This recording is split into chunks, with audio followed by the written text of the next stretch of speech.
Europe 1. Le journal de 7 heures sur Europe 1. Christophe Lamar. Bonjour Christophe. Bonjour Dimitri, bonjour à tous. 4 mois, jour pour jour après le pogrom du 7 octobre en Israël, la France va rendre un hommage national aux victimes du Hamas. Dans la cour des Invalides, 55 portraits avec le prénom et l'âge pour seule inscription.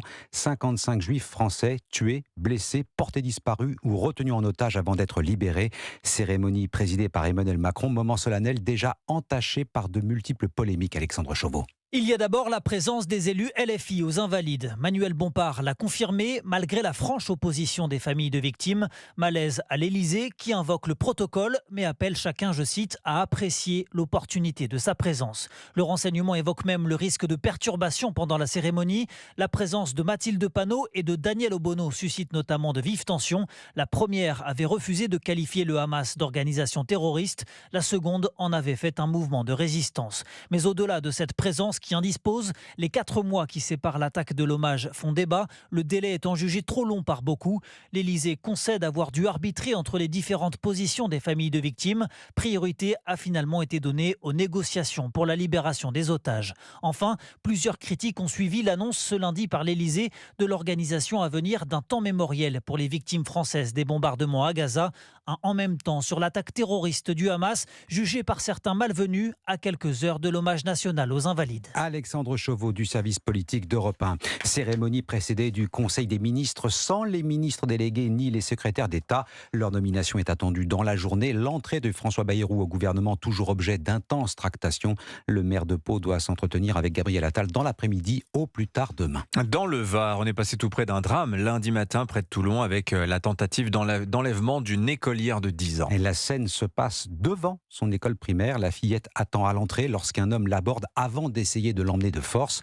Tentative avortée par un membre de la direction qui l'oblige à prendre la fuite. Interpellé et placé en garde à vue, le suspect venait de sortir de prison. Récit du correspondant d'Europe 1 à Nice, Frédéric Michel. Les parents que j'ai croisés, ils étaient vraiment angoissés, ils ont peur. Elle est venue chercher sa fille devant l'école. Cette déléguée des parents d'élèves a très vite été informée de la tentative d'enlèvement dont a été victime une camarade de classe de son enfant. La petite, quand l'agresseur a commencé à l'amener, elle n'a même pas eu la force de crier. Heureusement, il y avait une maman, elle travaille à l'école, et c'est elle, par la grâce, qu'elle a été là en avance et elle a su s'interposer. La même matinée, il a suivi une autre petite fille. Un homme au lourd passé judiciaire condamné pour des agressions sexuelles sur des femmes majeures. Il venait de sortir de prison. Ce parent d'élève ne comprend pas. Ce genre de personne ne doit pas être lâché. On habite un quartier tellement tranquille et agréable. Je suppose que tout le monde est sidéré et choqué. Il faut juste rester lucide et conscient que toutes ces choses-là, on les voit pas qu'au journal de 20h. Ça peut arriver à n'importe quel moment et à n'importe quel endroit. C'est pas que ça m'inquiète, c'est que chacun doit faire attention à ses enfants et être conscient que ça peut arriver, la preuve. À l'issue de sa garde à vue ce matin, l'agresseur présumé de la fillette devrait être présenté à un juge et vraisemblablement incarcéré. Frédéric Michel, correspondant d'Europe 1 à Nice. Vous écoutez Europe 1 matin, il est 7h04. C'est l'une des volontés du Premier ministre, expérimenter la semaine en 4 jours dans la fonction publique quand c'est possible, sauf que ça ne l'est pas tout à fait possible. Et le diable est dans les détails. Le projet du chef du gouvernement suppose de faire 1 heure de plus, 36 heures en 4 jours, soit des journées de 9 heures. Oui, mais non.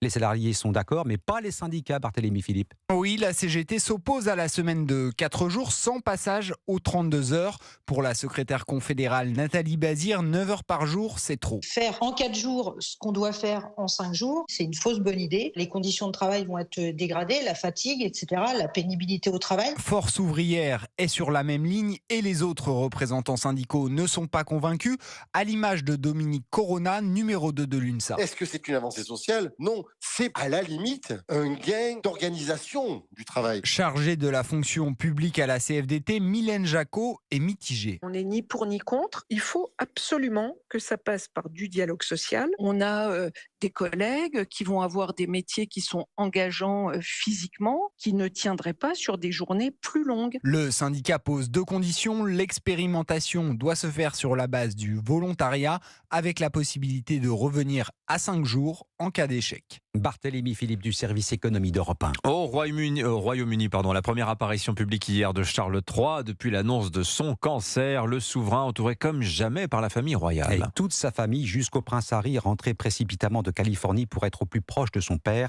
Harry, qui avait pourtant pris ses distances avec la couronne britannique, n'a pas hésité à reprendre le chemin de Buckingham. Reportage Inès Zegloul, envoyée spéciale d'Europe 1 à Londres. Escorté par les services de sécurité à bord d'une voiture aux vitres teintées, le fils cadet de Charles III est arrivé hier aux abords de Buckingham Palace. Aucun signe de main aux spectateurs qui scrutaient pourtant son retour au pays minute par minute. Il a préféré se rendre directement à la résidence royale où il a pu rencontrer le souverain malade.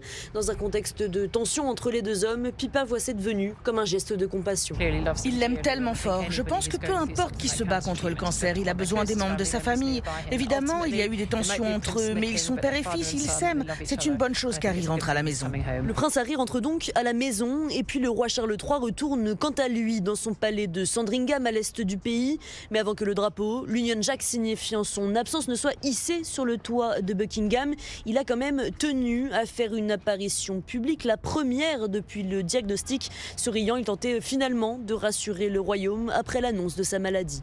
Inès Zeglou, l'envoyée spéciale d'Europe 1 à Londres. Et retour en France, les agriculteurs bio bien décidés à leur tour de manifester. Un rassemblement prévu cet après-midi devant l'Assemblée nationale. La filière a l'impression d'être la grande oubliée du plan gouvernemental. Ses représentants seront reçus par les parlementaires dans l'après-midi. La décision de Bruxelles ne risque pas de les apaiser.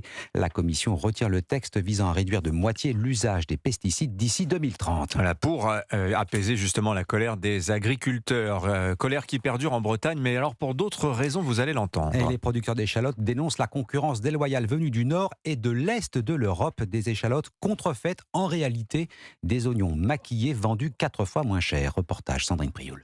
Là, on voit bien sur cette échalote précise. Démonstration dans son entrepôt finistérien au milieu des cagettes d'échalotes traditionnelles d'Adrien Cor. Regardez.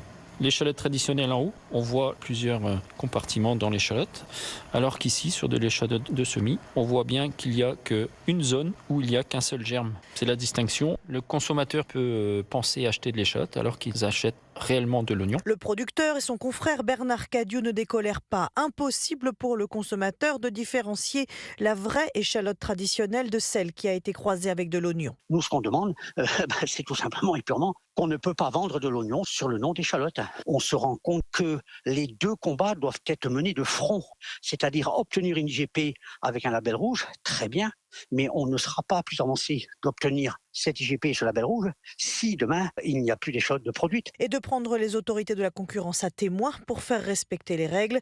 Il en va là, dit-il, de la sauvegarde d'une filière et d'une variété végétale. Reportage Sandrine Prioul, correspondante d'Europe 1 dans le Grand Ouest. Le football avec la suite des huitièmes de finale de la Coupe de France. Rennes qualifié pour les quarts de finale après sa victoire 6-1 hier soir face à Sochaux. 7 matchs au programme aujourd'hui avec une affiche entre deux clubs de Ligue 1.